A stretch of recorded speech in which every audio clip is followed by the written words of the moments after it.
पाँव में बहुत स्वेलिंग थी, एक्सरे करवाना जरूरी था। अरे अम्मी, अगर इतनी ही तकलीफ थी तो मुझे क्यों नहीं बताया? मैं ले जाता। इन दोनों को क्यों जहमत दिया?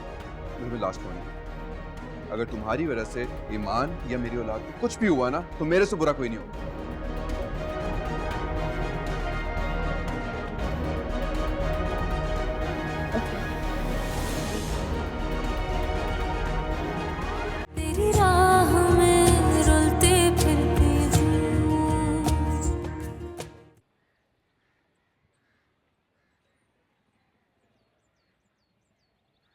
माहा, तुमने ये क्या हरकत की थी?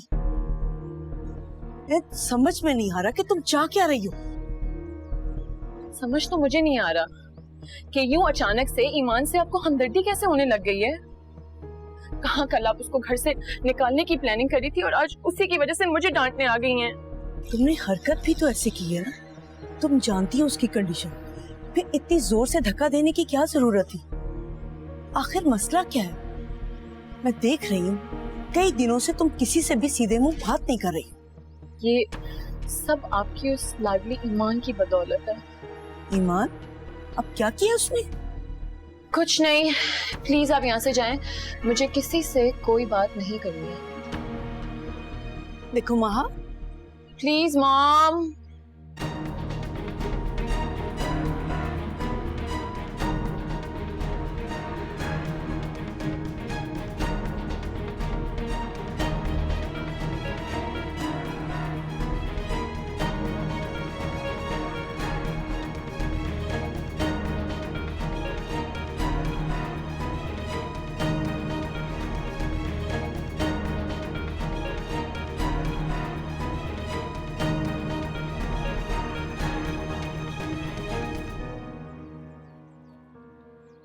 यार एक बात बहुत कंफ्यूज कर रही है मुझे।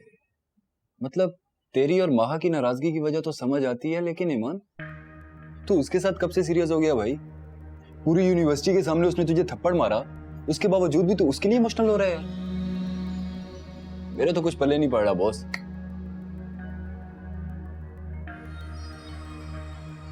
तुम्हें क्या लगता है मैं ईमान जैसी लड़की के साथ सीरियस हो सकता हूँ? एग्जैक्टली ब्रो, वो तुम्हारे टाइप की भी नहीं थी। उससे बेहतर तो माहा है यार। अब इनफैक्ट वो मोहब्बत तो करती है तुझसे। ना मुझे माहा में कोई इंटरेस्ट है और ना ही ईमान में। मैं तो ईमान से सिर्फ दोस्ती करना चाहता था, लेकिन उसने मुझे सबके सामने थप्पड़ मारकर जलील किया।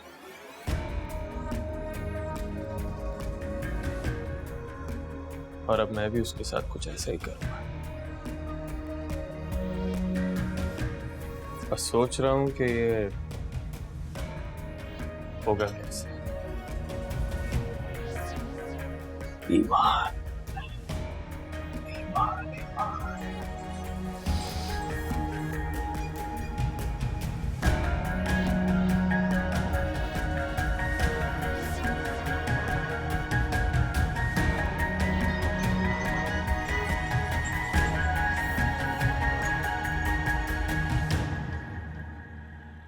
मेरे लिए चाय बना के लाओ, सर में दर्द हो रहा है।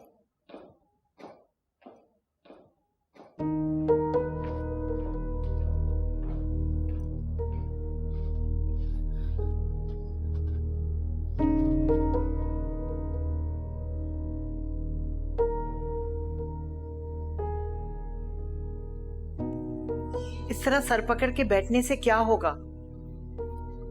अम्मा, फिर आप ही बताएं मैं क्या करूं? मुझे तो माहा ने परेशान कर दिया, उलझ कर रह गई हूं मैं। पता नहीं उसके दिमाग में चल क्या रहा है। मुझे तो यूं लगता है ईमान जो कह रही थी सही कह रही थी। कोई ना कोई बात जरूर है नजमा, और ईमान इस बारे में सब जानती है। खुद ही सोचो क्या कमी उनेजा के बेटे में है। जी, कुछ यही अंदाजा बख्तियार का भी है। अगर वो किसी को लाइक करती है तो हमें बता दे, भला हमें क्या एतराज होगा। और देखे ना, खामखा ईमान से झगड़ा करने की क्या जरूरत थी। को पता है फखर कितना गुस्से में था।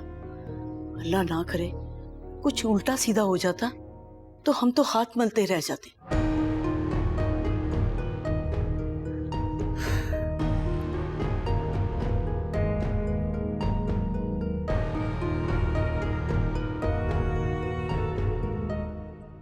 सारा का सारा कसूर ईमान का है। उसी की वजह से सब एक एक करके मुझसे दूर होते चले जा रहे हैं। पहले मेरे भाई और अहमद को तो मुझसे छीन ही चुकी है, और अब मेरी मॉम भी उसी की साइड ले रही हैं। मगर मैं इतनी जल्दी हार नहीं मानूंगी। बहुत जल्द ईमान तुम अकेली और मेरी फैमिली मेरे साथ होगी।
अस्सलाम वालेकुम मम्मी।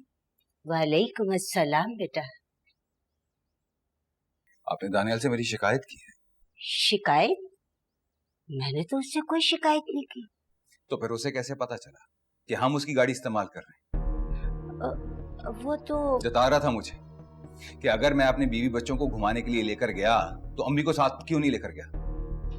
मगर बेटा मैंने उससे ऐसी कोई बात नहीं की। हाँ ये कहा था कि तुम लोग बाहर घूमने के लिए गए हो। उसने अपनी तरफ से सब कुछ लगा दिया होगा। अभी मैं उतना बेवकूफ हूं नहीं जितना आप सब लोग मुझे समझते हैं। फखर आपको डॉक्टर के पास लेकर चला गया। सिंगापुर में बैठे दानियाल को यह पता चल गया कि मैं अपने बीवी बच्चों के साथ बाहर घूम रहा था।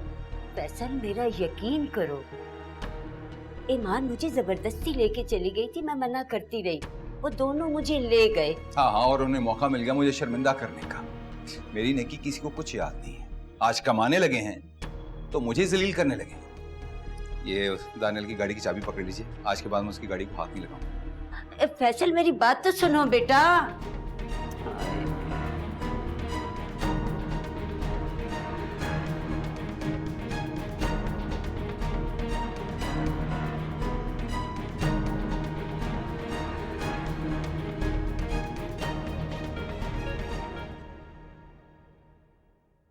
अम्मा आज खाने में क्या बनवाऊं?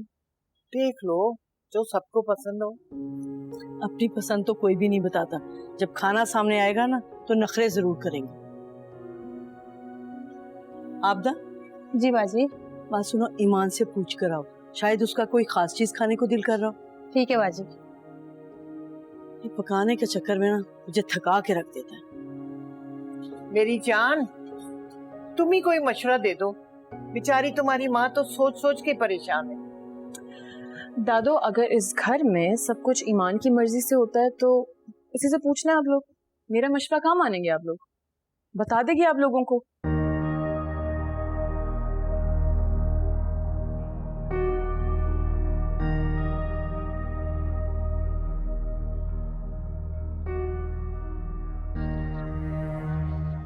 बड़ी फिक्र हो रही है ना इन लोगों को ईमान की, और वो भी सिर्फ इसीलिए कि वो प्रेग्नेंट है और उसे इतनी इंपॉर्टेंस दी जा रही है। इस वक्त सिर्फ यही उसकी ताकत है। किसी भी तरह मुझे उसकी ताकत छीननी होगी।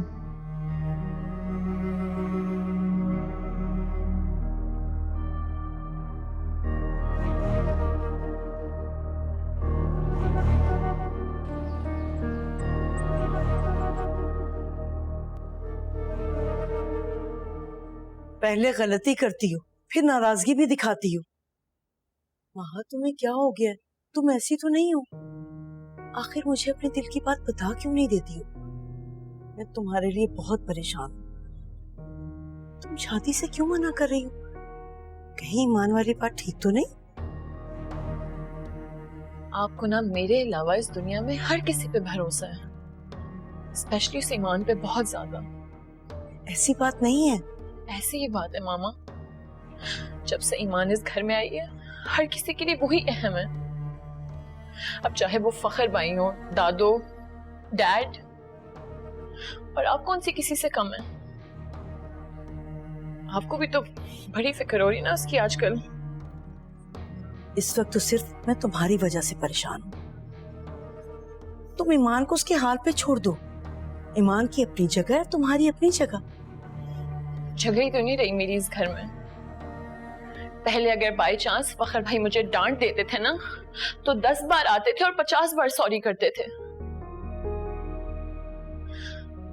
अगर अभी उन्होंने मेरी इतनी इंसल्ट की और मामा एक बार भी आके अपोलोजाइज नहीं किया।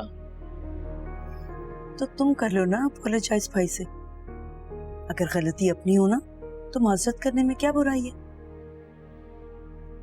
मेरी जान, रिश्ते बचाने के लिए ना झुकना पड़ता है। बल्कि मैं तो तुम्हें ये कहूंगी कि तुम ईमान से भी माफी मांग लो। माफी मांगने से कोई छोटा नहीं हो जाता, लेकिन इस तरह फखर के दिल में जो तुम्हारे लिए बदगुमानी है वो खत्म हो जाएगी। बस मैं तो ये चाहती हूँ कि तुम दोनों बहन भाइयों के दरमियान कोई तीसरा अपनी जगह ना बना सके। तुम समझ रही हो ना मेरी बात?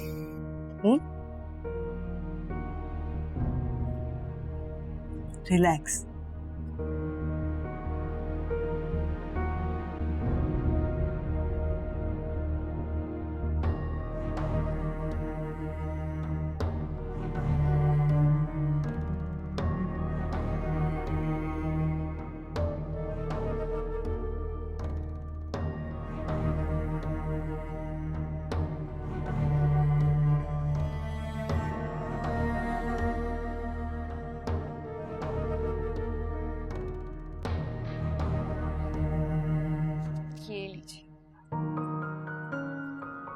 बस बेटा, मुझे खिलाई जा रही है, खुद तो कुछ खा ले रही। खा तो रही हूँ दादू, आप तो खाएं।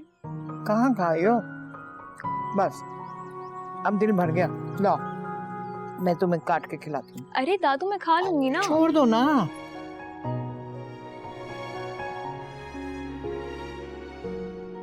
लो भाई, अब तुम खाओ ना। अस्सलाम वालेकुम। वालेकुम अस्सलाम। क्या बात है, बड़ी खातिर तवाज़ो करवाई जा रही दादू से? भाई इससे इतनी खिदमत की है मेरी, अब मेरा भी तो फर्ज है ना। तुम आ गए? अस्सलाम वालेकुम। वालेकुम अस्सलाम। नजमा कहाँ थी भाई तुम? महा के पास गई थी, वो अकेली कमरे में बैठी है। अरे भाई अकेली क्यों बैठी है? हम सब के साथ आके बैठे। नहीं आ रही, वहीं बैठी जल कुड़ रही है। ये जलने कुड़ने से क्या फायदा? आप तो जानती हैं, जब तक फखर उससे नाराज रहेगा इसी तरह बेचैन रहेगी। सारी दुनिया जाके उसे समझा दे, लेकिन वो सुनने वाली नहीं है। कहाँ सह सकती है इसका गुस्सा? अम्मी आपको अच्छी तरह से पता है कि मैंने आज तक माँ को बिला वजह कुछ नहीं कहा। अभी भी अगर वो ईमान के साथ मिसबिहेव ना करती तो मैं ना कहता उसे कुछ। तुम्हारे सामने समझाया तो है उसे, अब और तुम क्या चाहते हो? बेटा जहाँ इतना लाड प्यार हो ना, थोड़ी सी गुंजाइश रखते हैं। पहले तो तुमने हथेली का छाला बनाया हुआ था, अब उसे डांट दिया। इस तरह तो ठीक नहीं है ना। दादू बिल्कुल ठीक कह रहे हैं फखर। आपको मेरे लिए बुरा लग रहा है ना, लेकिन ये माहा और मेरे आपस का मामला है, हम लोग सॉर्ट आउट कर लेंगे। प्लीज अपनी नाराजगी उससे खत्म कर दें।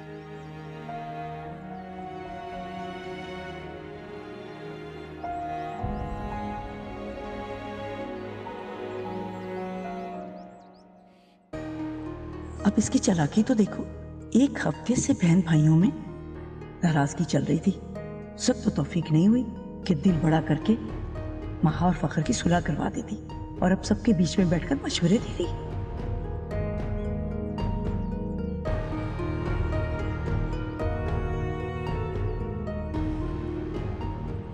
मैं कहती हूँ आखिर तुम्हें क्या जरूरत थी फैसल से कुछ कहने की? मम्मी आप जानती हैं मैंने कोई ऐसी बात नहीं की थी। रोज घूम फिर रहे होते हैं, मैंने तो बस ये कहा था कि आपको साथ क्यों नहीं ले जाते।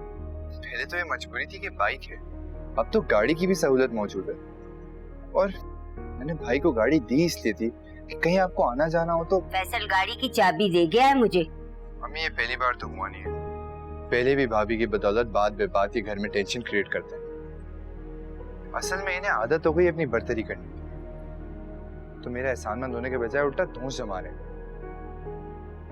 बस सही है, आपको जरूरत नहीं इनकी मिन्नतें करने की। मैं ऑफिस फोन कर दूंगा और वो गाड़ी आके ले जाए। जब तक मैं वापस नहीं आता गाड़ी वहीं पार्क रहेगी। तुम होश में तो हो दानियाल?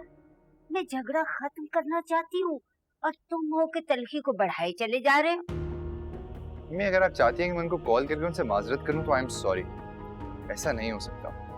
ना मैंने ऐसी कोई बात की है ना मैं उनसे माजरत करूंगा। खुद तो बाहर बैठे हो, तुम्हें क्या परवाह मेरी?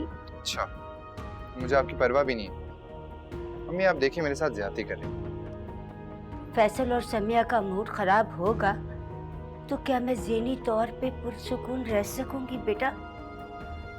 ठीक है, तुम करो अपनी मर्जी, मेरा अल्लाह मालिक है, ये वक्त भी गुजर ही जाएगा।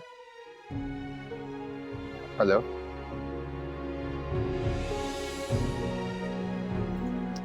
मुसीबत है यार।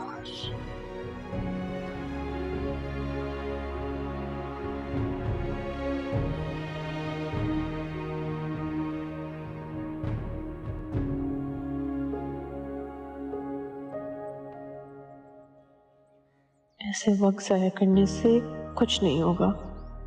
मुझे ईमान को उसकी औकात याद दिलानी पड़ेगी। हाँ, लेकिन पहले मॉम की बात मानकर फखर भाई की नाराजगी दूर करनी होगी। और उस बात का सिर्फ एक ही हल है कि उस ईमान को मनाना होगा।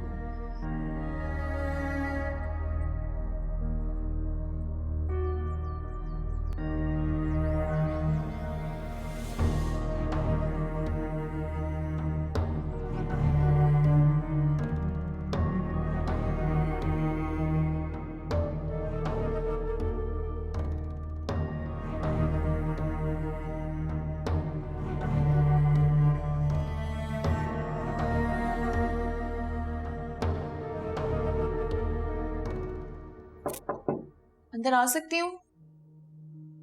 आओ ना।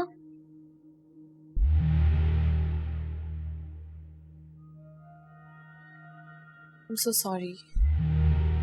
मैं वाकई में बहुत गिल्टी हूँ। मुझे तुम्हारे साथ ये सब नहीं करना चाहिए था। वहाँ मुझे बिल्कुल समझ नहीं आता कि तुम्हें अचानक क्या हो जाता है।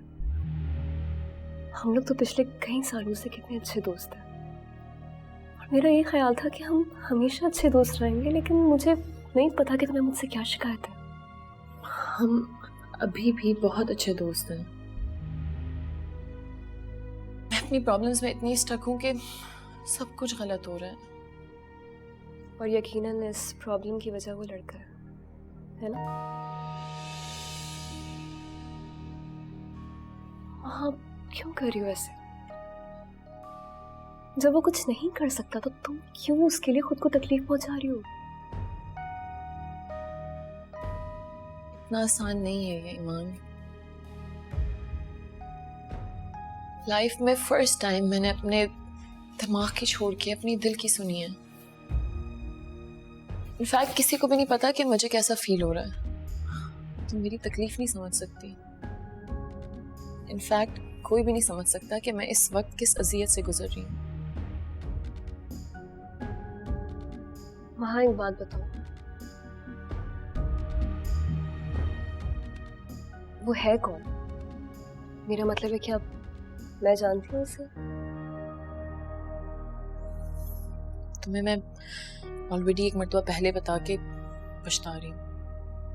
तुम्हारी वजह से मॉम मुझे सेम चीज पे बार बार क्वेश्चन करती रहती है। उन्हें मैं कैसे बताऊं कि चीज मेरे हाथ में नहीं है, मेरे कंट्रोल में नहीं है। तुम खुद बताओ, क्या इन सब चीजों में मेरा रिएक्शन नहीं बनेगा, मुझे गुस्सा नहीं आएगा? ऊपर से फखर भाई भी मुझसे नाराज है। जानती हूँ मैं सब कुछ बर्दाश्त कर सकती हूँ, लेकिन फखर भाई की नाराजगी बिल्कुल नहीं। भाई का भी तुम्हें गुस्सा करना अच्छा नहीं लगता, और तुम्हारी आंखों में आंसू तो बिल्कुल भी अच्छे नहीं लगते। I'm sorry। I'm sorry too। मुझे बात को इतना बढ़ाना नहीं चाहिए था। Anyway, तुम दोनों बातें कंटिन्यू रखो, मैं सेल फोन भूल गया था, वो लेने आया। Okay, bye.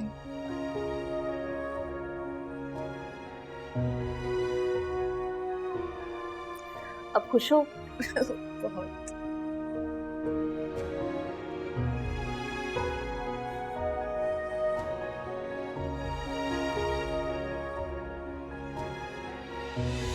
तुम बस बर्दाश्त कर रही हो, कुछ करती क्यों? क्या करूं? क्या मैं अपने भाई का घर खराब कर दूं? बेटा छोटी छोटी बातों से मूड खराब नहीं करते। मेरा मूड खराब नहीं है मैं, और अगर आपकी नजर में ये छोटी सी बात है तो फिर इस पर बहस करना, बात करना ही फजूल है। मुझे तो ये सब कुछ कोई फिल्मी सिचुएशन से कम नहीं लग रहा। ईमान के साथ आप डॉक्टर के पास खुद जरूर जाइएगा। वैसे तो रिपोर्ट्स फेक भी बन सकती हैं। तेरी राह में रुलते फिरते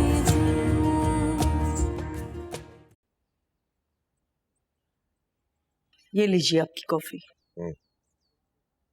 थैंक यू। शुक्र है भाई, दोनों बहन भाइयों में सुलह हो गई। माँ होना भी किसी इम्तिहान से कम नहीं है। बस सारी जिंदगी औलाद के झमेलों की नजर हो जाती है। एक को खुश रखो तो दूसरा तकलीफ में, दूसरे को राजी करो तो पहला खफा। ऐसा क्यों हो रहा है नजमा? आखिर किस चीज की कमी है हमारे बच्चों की जिंदगी में? या फिर हमने तरबियत ठीक नहीं की? बख्तियार, आप जानते हैं कि इन दोनों बहन भाइयों में कितना प्यार था। आज से पहले तो कभी ऐसा नहीं हुआ। माँ फखर से कितना प्यार करती है, और फखर ने तो कभी माँ से सख्त लहजे में बात नहीं की थी। लेकिन ये सब कुछ तो शादी के बाद। तुम्हें लगता है ईमान इसकी जिम्मेदार है? नहीं, मैंने ऐसा तो नहीं कहा। शादी के बाद सबका रवैया बदल जाता है, और अगर फखर में कोई चेंज आया तो ये नॉर्मल बात है। लेकिन माहा इसकी यूज टू नहीं है। वो ईमान से जरा जरा सी बात पर इरिटेट हो जाती है। मुझे लगता है कि वो अपने भाई को शेयर नहीं कर सकती। तुमने इस बारे में माहा से बात की? मैंने 2-4 बार पूछा है, मगर उसने गोलमोल सा जवाब दिया। अगर कुछ बता दे तो मेरी भी टेंशन खत्म हो जाए। भाई, पूछने को तो मैं भी उससे पूछ सकता हूँ, लेकिन मैं मुनासिब नहीं समझता। पता नहीं क्या चाहती है। इस मसले का हल ये भी है कि अब माहा की शादी हो जानी चाहिए, लेकिन वो क्या सोच रही है, क्या करना चाहती है?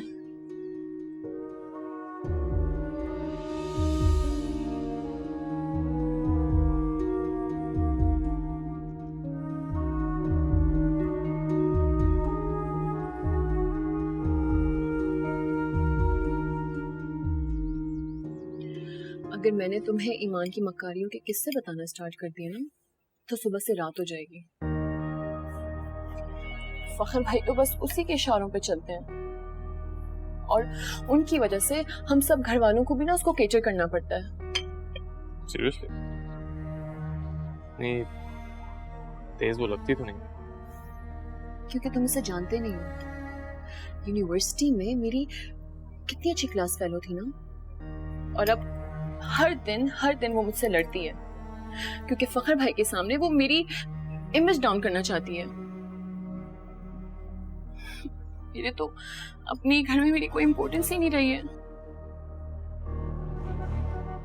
इतना डैमेज कर दिया उसने मेरी पोजीशन को कि मेरा भाई मेरी नहीं बल्कि उसकी बात सुनता है। हैरत की बात है, तुम जैसी लड़की को वो इतना डोमिनेट कर रही है। I think you should do something about it. तुम बस बर्दाश्त कर रही हो, कुछ करती क्यों? क्या करूं? क्या मैं अपने भाई का घर खराब कर दूं? वैसे भी ये मेरा स्टैंडर्ड नहीं है कि मैं ईमान जैसी लड़कियों से लड़ाई करूं। मैं तो अपनी फीलिंग्स किसी से शेयर नहीं करती इसके बारे में। हाँ, तुम्हें इसलिए बता रही हूँ क्योंकि तुम तो मेरे बेस्ट फ्रेंड हो ना।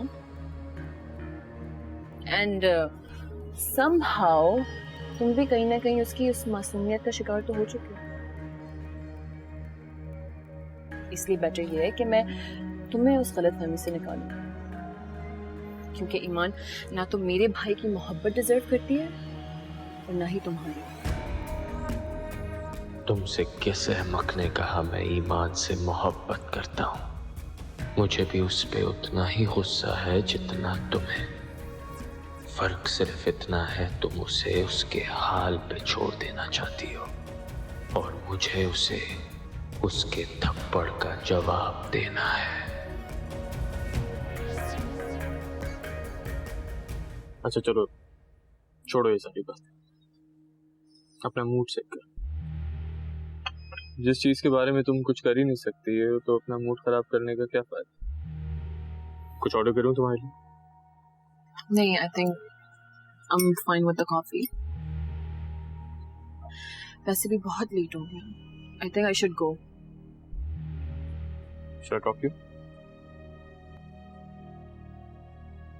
Let me finish the coffee, फिर मैं आपको कुछ ऑर्डर दूँ।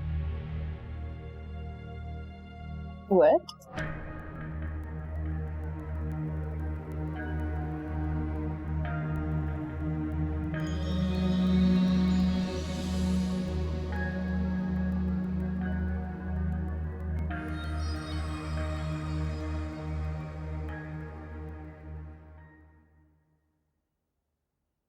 फैसल बेटा, बेटा मेरी बात तो सुनो। बेटा छोटी छोटी बातों से मूड खराब नहीं करते। मेरा मूड खराब नहीं है अम्मी, और अगर आपकी नजर में ये छोटी सी बात है तो फिर इस पर बहस करना, बात करना ही फजूल है। बेटा मेरी दानियाल से बात हुई थी, उसने ये कहा है कि मेरा ऐसा कोई मतलब नहीं था ये बात करने का। अम्मी आप हमेशा दानियाल की तरफदारी क्यों करती हैं? अच्छा खफा ना हो, उसकी तरफ से मैं माफी मांगती हूँ। गुस्सा छोड़ दो, ये लो चाबी। इसकी जरूरत नहीं है। अरे क्यों नहीं जरूरत बेटा, बड़ों की लड़ाई में छोटों को तो मत रुलाओ। टीपू कितने दिनों से जिद कर रहा है कि मुझे बाहर घुमाने के लिए ले जाओ। ये लो पकड़ो चाबी।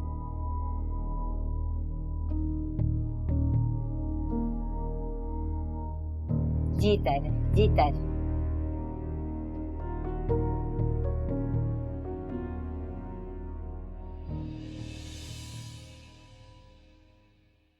ईमान आ गए आप? ये सब क्या है? खुद ही देख लो।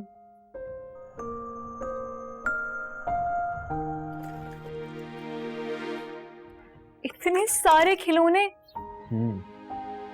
लेकिन फखर अभी इन सब की क्या जरूरत है? अभी तो बहुत टाइम है ना। हाँ तो टाइम ऐसे ही गुजरेगा। बेबी शॉपिंग कर करके ऐसे तो हमारा पूरा कमरा भर जाएगा फखर, रहने की जगह ही नहीं बचेगी। तो क्या हुआ, इतना बड़ा घर है, हम किसी और रूम में शिफ्ट हो जाएंगे। मुझे लगा मेरे लिए भी कुछ लाना होगा। तुम्हारे लिए लाया हूं ना।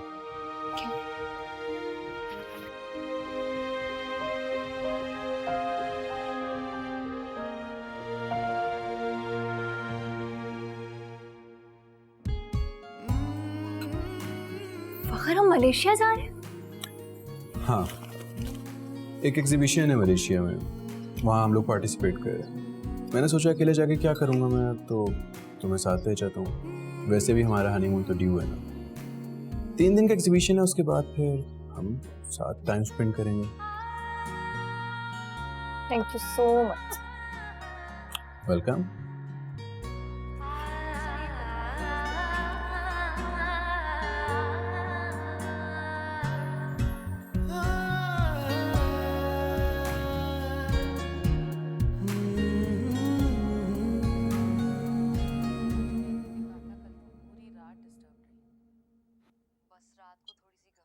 कि मुझे ना ड्रामे इसीलिए पसंद नहीं है।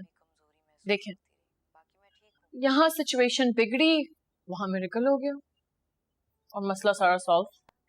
वाकई ये ड्रामे और फिल्में ना हकीकत से बहुत दूर है, ऐसे थोड़ी हो जाता है भला।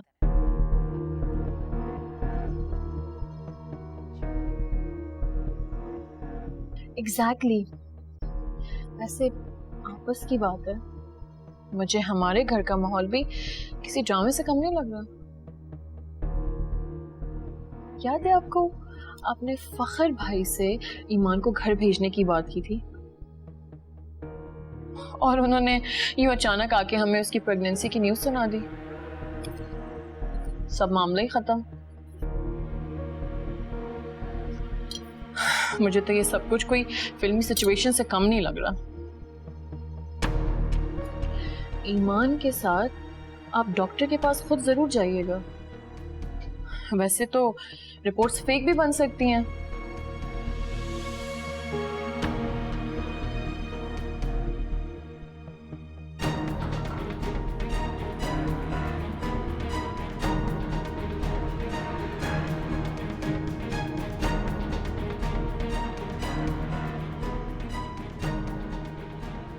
कहीं वाकई फखर ने मेरा गुस्सा खत्म करने के लिए झूठ तो नहीं बोला? नहीं नहीं, मेरा बेटा मुझसे इतनी बड़ी बात को लेकर झूठ नहीं बोल सकता। मैं भी क्या फजूल बातें सोचने लगी। भला ऐसी बातें छुपाई जा सकती हैं क्या?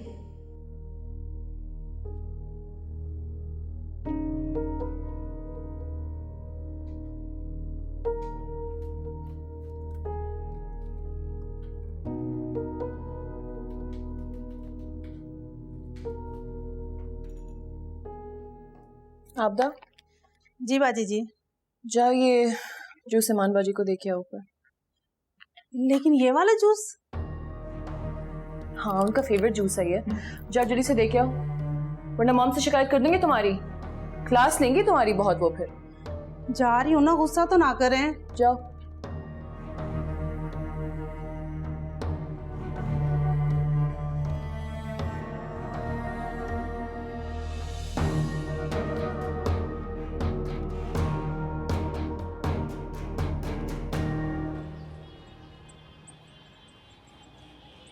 अल्लाह हाफिज़। ईमान, तुमने अभी तक अपना जूस भी फिनिश नहीं किया? ओह, आई एम सो सॉरी महा, वो एक्चुअली फखर की कॉल आ गई थी तो उन्होंने बातों में लगा दिया, मेरे जहन से ही निकल गया। कोई बात नहीं, अभी जूस जल्दी से फिनिश करो। और ये देखो, मैं तुम्हारे लिए फ्रूट सैलेड बना के लेके आई हूँ। महा, ये प्लीज तुम ले जाओ, मुझसे खाया नहीं जाएगा। वो जूस ही इतनी मुश्किल से फिनिश किया है, मैं नहीं खा पाऊंगी। ये क्या बात हुई ईमान? मैंने इसको स्पेशली तुम्हारे लिए बनाया है और तुम प्लीज टेस्ट करके बताओ ना कैसा है। तुमने बनाया? हाँ, अपने अमीन इतने प्यारे हाथों से खुद ही बनाया। देखो, इसमें तुम्हारा फेवरेट फूड पाइनएप्पल भी डाला है, टेस्ट करो ना। तुमने बनाया तो टेस्ट करना पड़ेगा। बताती हूँ। It's looking good, है ना?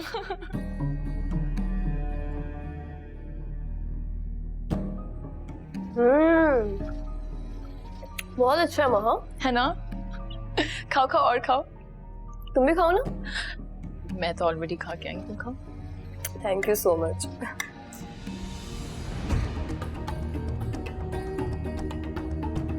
खाओ खाओ और खाओ। देखो पाइनएप्पल्स भी खाओ।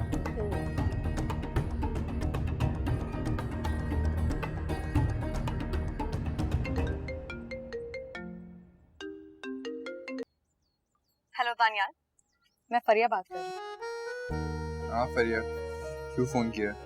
अरे ना कोई सलाम दुआ, ना कोई हालचाल पूछा, ऐसे जल कर कह रहे हो फोन क्यों किया है?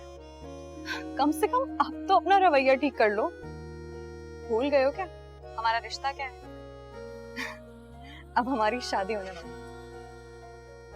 फरिया, कम से कम मुझसे कोई उम्मीद ना लगाओ, ये सिर्फ और सिर्फ मेरी मजबूरी है। या तो आदत डालो या फिर कोई फैसला ले लो। अभी भी वक्त है तुम्हारे पास। तुम जैसा संग दिल इंसान मैंने कभी जिंदगी में नहीं देखा, जिससे ना मेरी मोहब्बत की परवाह और ना मेरे जज्बात का एहसास।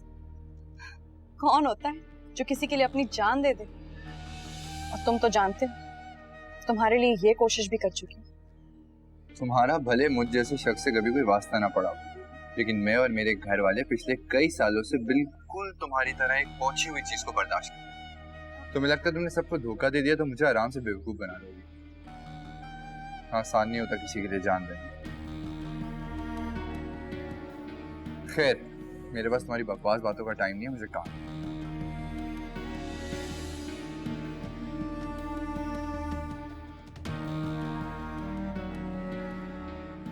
ये वाकई में बहुत चालाक है। क्या करूं मैं? आप ही सही कहती हैं, इसे काबू करना आसान नहीं, लेकिन करूं तो करूं क्या?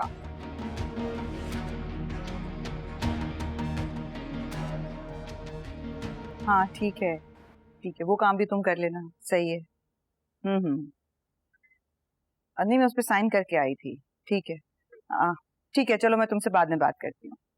ओके। अस्सलाम वालेकुम। वालेकुम सलाम। तुम्हारे डिपार्टमेंट में एक नई हायरिंग आई है, जरा उस पर नजर रखना। अगर आपको ट्रस्ट नहीं है तो उसे जॉब क्यों दी? दुश्मन का दुश्मन दोस्त होता है। वो उस कंपनी में बहुत पुराना मुलाजिम है, जिससे हमारा डायरेक्ट कंपटीशन चलता है। मैनेजमेंट से झगड़ा करके निकला है। हमारे लिए बहुत फायदे का आदमी है, मगर है बहुत होशियार। इसलिए मैं तुमसे कह रही हूँ उस पर नजर रखना। ओके। वैसे मुझे बहुत अच्छा लग रहा है, ऑफिस में काफी इंटरेस्ट ले रहे हो। मैं काफी रिलैक्स फील कर रही हूँ। बस अब अगर तुम शादी कर लो तो इस घर को संभालने वाला भी मेरे साथ कोई आ जाएगा।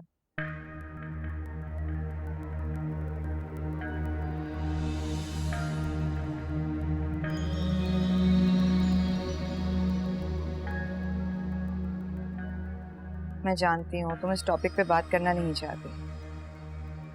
ठीक है, कोई बात नहीं। कुछ इंपॉर्टेंट ईमेल्स का रिप्लाई करना है, वो करता हूँ, फिर बाद में इस बारे में बात करें।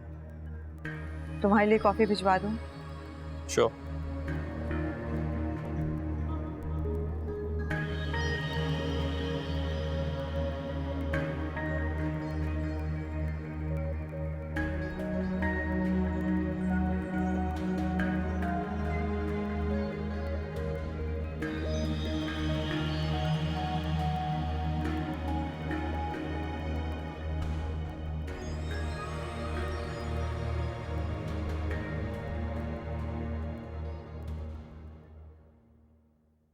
दुश्मन का दुश्मन दोस्त होता है।